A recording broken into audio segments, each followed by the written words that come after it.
олардың арасында үлестірумен айналысатын қорлар болады. Мысалы, зекет қоры деген сияқты. Оған да беруге болады. Олар ары қарай мұқтаждарды тауып, соларға жеткізеді. Ондай жерлерге де төлеуге болады. Енді олардың міндеті ары қарай соны лайықты адамдарға жеткізу. Енді кейде мысалы сіз білмеуіңіз мүмкін. Лайықты адамдар бар ма жоқ па деп. Төңірегіңізде болмауы мүмкін. Сондай кезде сондай жерлерге табыстасаңыз болады. Ал бірақ енді өзіңіз білетін адамдар болса, туысқандарыңыздың арасында мұқтаждар болатын болса, онда негізі туысқанға берген абзал болады. Неге? Өйткені туысқанға берсеңіз екі сауап болады дейді. Бірі туысқандық қарым-қатынасты нығайту, екіншісі сол зекет, садақа бергендігіңіз үшін. Одан кейін кейде мысалы қорлар белгілі мұқтаждармен жұмыс істейді, оларға соны аймай бөліп беруі мүмкін, бірден бәрін беріп тастамайды. Сондай дүниелермен айналысады. Кейде мысалы бірден беріп қойса, ол оны жаратып жіберуі мүмкін, оған жыл бойы көмек беру қажет. Сондай нәрселерді ұйымдастырады, үйлестіреді. Сол үшін де ондай қорларға да беруге болады. Келесі хадистен алатын пайдамыз: لا عقوق من الأبناء للآباء في المخاصمة لمعرفة الحق. Ақиқатқа көз жеткізу үшін, ақиқатты білу үшін әкесіне қарсы сотқа жүгіну бұл перзенттің ата-анасына бір қарсы әрекет жасау болып есептелмейді дейді. Мына жерде енді әкесі мен саған беруге ниеттенген жоқ едім деген кезде пайғамбарымызға шағымданып барды ғой: я Расулалла, бізге ақиқатын өзің айтып үкімін бер, әкем осындай деп жатыр деп. Енді бұл жерде баласының істегені бұл әкесіне қарсы әрекет болып есептеле ме? Әкесіне қарсы әрекет болып есептелмейді, егер ақиқатты білу үшін шағымданатын болса дейді. Мысалы, бағанағы сотқа барып, қазиға барып, әкем осындай деп жатыр, қалай деп, егер білу үшін осылай сотқа жүгінетін болса, онда ол не болып есептелмейді дейді? Ата-анаға қарсы әрекет болып есептелмейді дейді. Яғни, бағанағы Құрандағы ата-анаңа жақсы мәміледе бол деген аятқа, хадистегі уқуқул уалидейн деді ғой, ата-анаға ақ келу дейді. Ақ келу деген бағанағы ата-анаға қарсы шығу, олардың айтқанын істемеу, оған жатпайды дейді. Оған жатпайды. Және одан кейін бұл хадистен тағы да алатынымыз: ينال المتصدق الأجر إذا صحت نيته سواء وقعت صدقته في يد مستحق أم لا.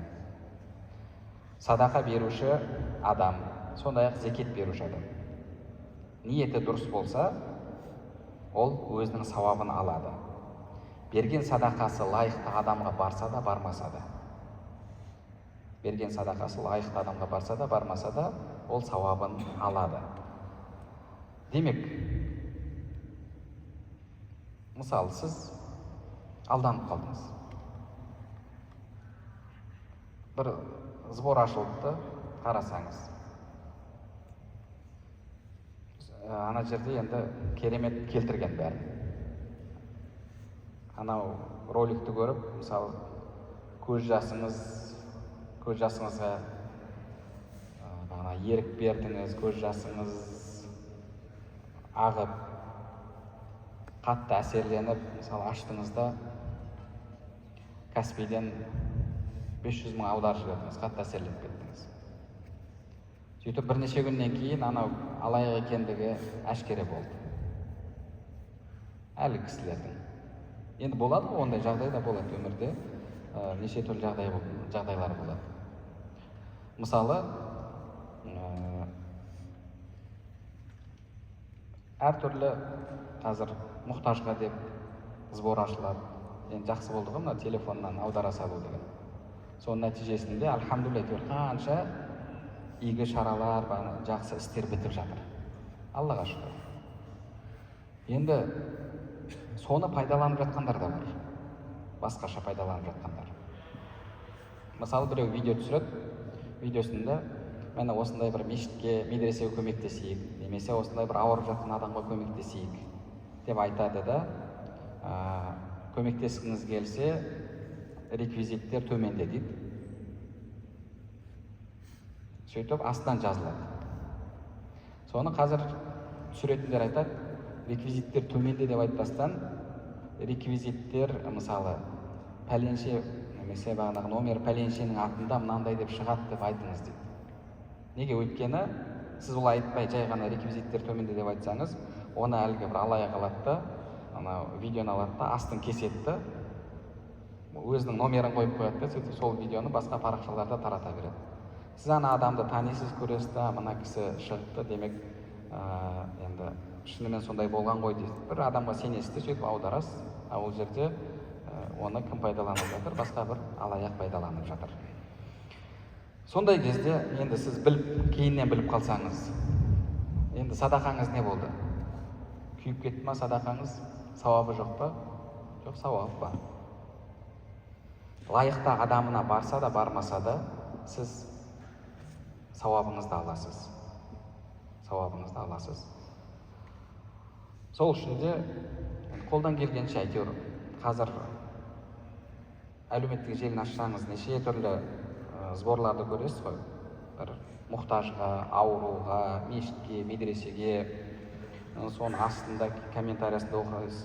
Немене бәле көбейіп кетті, әртүрлі сборлар, бәле болды осылар. Бәле болды болғанда сенің үйіңді тақылдап таңертең кешке дейін сенен сұрап тұрма. Сол үшін сен соларды арқаңда бағанағы иығыңды арқалап жүрсің бе? Саған қандай ауыртпашылық түсіп жатыр? Неге ондайды көрген кезде қиналасың? Ұнамай ма? Өткізе сал болды. Ал бірақ қанша адам мысалы соны көрген кезде көмектеседі. Әйтеуір біреудің сонымен дәрісі шешіліп жатыр, біреудің отасы шешіліп жатыр, мысалы медресе соғылып жатыр, мешіт соғылып жатыр, немесе тағы да басқа да сондай әлгі мысалы ДЦП ауруханасы деген сияқты сондай жақсы шаралар жүзеге асып жатыр. Әрқайсысына әйтеуір қолына келгенше мысалы 100 теңгеден 200 теңгеден аударып қойсаң, одан саған ешқандай ауыртпашылық түспейді. Бірақ әйтеуір сол жақсылыққа сен де үлес қосқан боласың.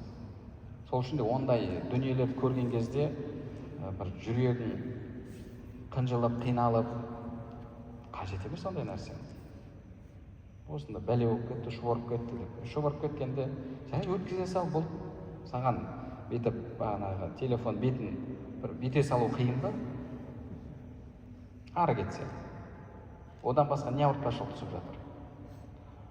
Бірақ шынымен де мұқтаж адамдар бар ғой ол жерде? Арасында алаяқтар бар ма? Бар шығар, иә, бар.